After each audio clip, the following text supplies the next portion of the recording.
First of all, thanks everybody that's here. Thank you for coming. Marlena was my friend, and I didn't see her every day. I didn't talk to her every day, but when I did, she always had a smile on her face, and she was so kind. Always. And she never had a bad word to say to me or about anybody. She's just a very familiar face in this town. She's lived here all her life, and she did not deserve this. I wanted to do this. I wanted us to come together to remember her because Marlena mattered.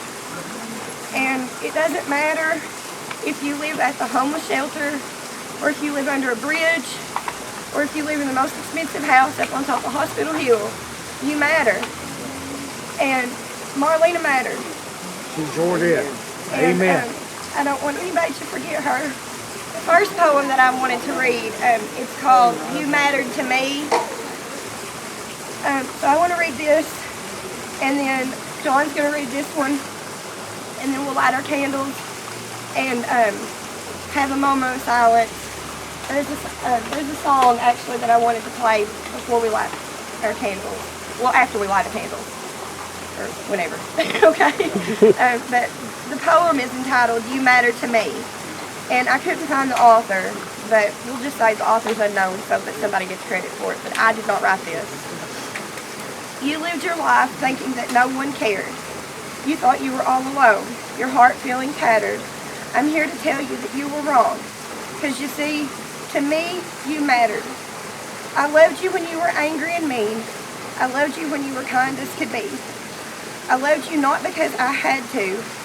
I loved you because you mattered to me.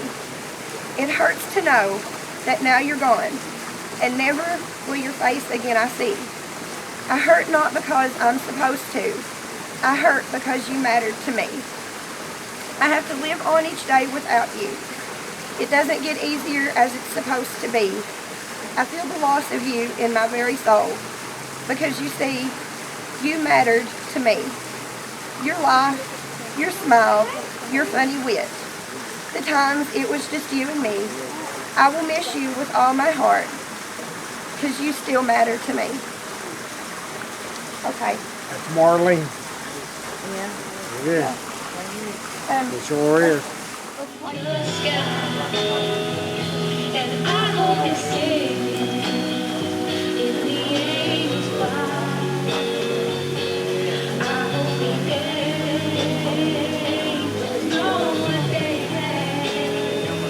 I've been so much of the man since you arrived.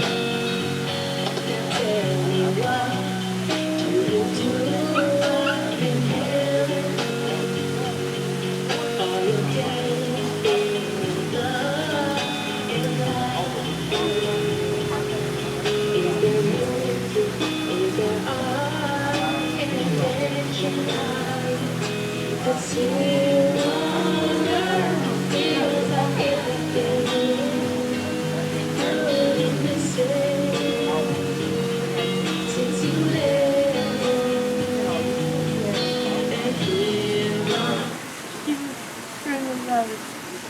You know, like you said, I think, you know, in this picture looking around, you know, and she said, Mom, all these people here for me, you know, and it was pleasing our heart to talk to you.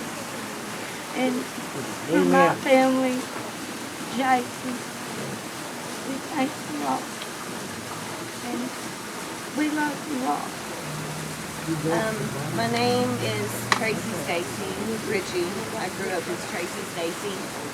Me and Marlena went to school together through most of middle school and high school. We were in the same class, and we weren't the best of friends, but we knew each other. We always talked to each other when we passed at the halls or at a ball game. She smiled and talked to me. And I know in her heart, you know, she knew that I cared about her. I've not been in Hazard for 15 years. I just moved back in March, and I hadn't seen her yet. And then I heard about this, and it really shook me up. But the family. I just want to say I'm sorry I couldn't make it to the other services. I don't have real good transportation right now, so that wasn't going to be an option for me. But luckily I had a friend that brought me to this tonight, so I just wanted to say a couple of things that I'm sorry I couldn't be there for those services I really wanted to be. I'd just like to thank Becky and them for putting this together, because it's a nice thing. And also, I was going to go to the radio in Monday. I'd like to thank everybody in town that brought money to City Hall to get paid the funeral and stuff off. And that's a pretty good deal. And a lot of y'all did that. I mean, we've got a list. We'll try to get you thank you notes and stuff. But Miss Combs, Jeanette, and I, we've been around Crystal and Marlena our whole life. I mean, up through the school system. And it's ironic. I don't think I've ever said Marlene without saying Crystal, Crystal without Marlene. One thing I can take pleasure in, I took them on the senior trip to the Bahamas.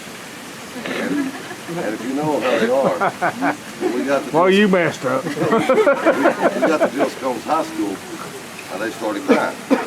And I said, what's wrong with them? They said, we homesick. And that bus driver was getting ready to pull off the thing. And I said, let me explain something to you. Don't you dare stop this bus until we get about 3.5, 4 hours out of but they'll run home. And then I think Jeanette was with me. We took them. I like taking kids places. We took them Kings Island, and they got homesick at Kings Island, and then they got afraid of the heights, of the rides and stuff. And they said, and Crystal will pout up on you. And Marlena won't, but Crystal pout up on good. And I said, look, we've got all this way, you got to ride these rides. So I came up with an idea.